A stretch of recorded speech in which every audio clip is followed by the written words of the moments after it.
Let's unbox our new printer. Start by cutting the seal of the box and opening it up, and we can see that it's actually double boxed. So I will tip the outer box over, slide the inner box out, set it back upright, and there's just a flap in the front. It comes out. Open the top. Stop. Read this before unpacking. Okay. And we have some stickers, and we have a little quick start guide. There's a tiny little sample of filament that you can use, part of the power cord. This cable will connect the printer directly to your computer. There's a packet with a glue stick, some tools, spare nozzle, and an SD card.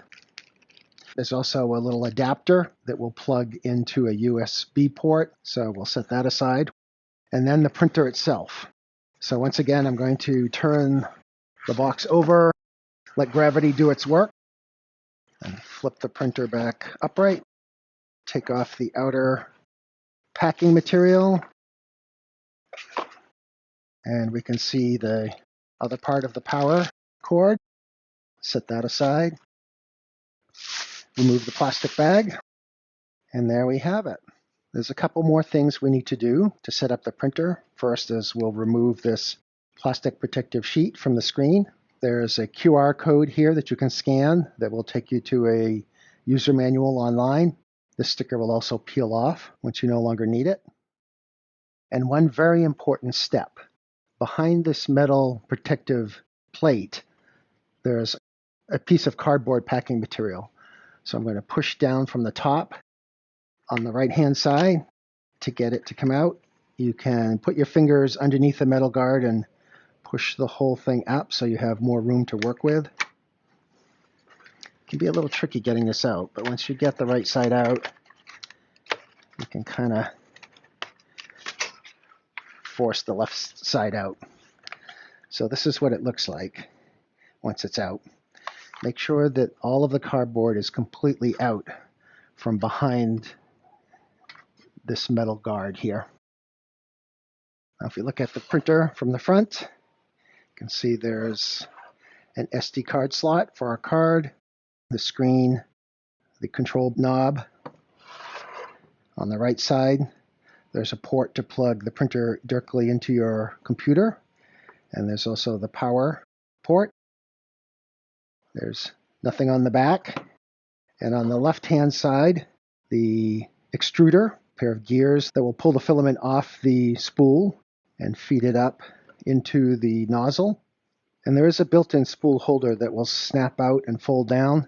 But you'll see when we put a full-size spool on this that it's not mounted high enough on the printer, and the spool will drag on the table. So we're not going to use this. This is meant for very small spools. So we're just going to leave that clicked into place. And we'll look at using an alternate spool holder in a later video. But for now, we'll just leave that where it is.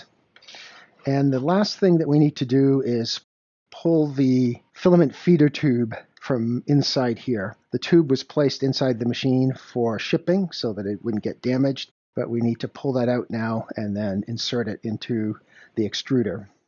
If you view the printer from the front, you push the mechanism down, and you can see that one end of the tube is attached to the nozzle. That's not the end we want. We want the other loose end. So I'm going to take that out and then feed it up through the top.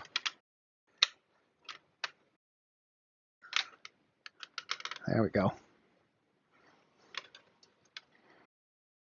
And once that's out, I'm going to just push it straight down into this extruder coupling until I can't push it any further.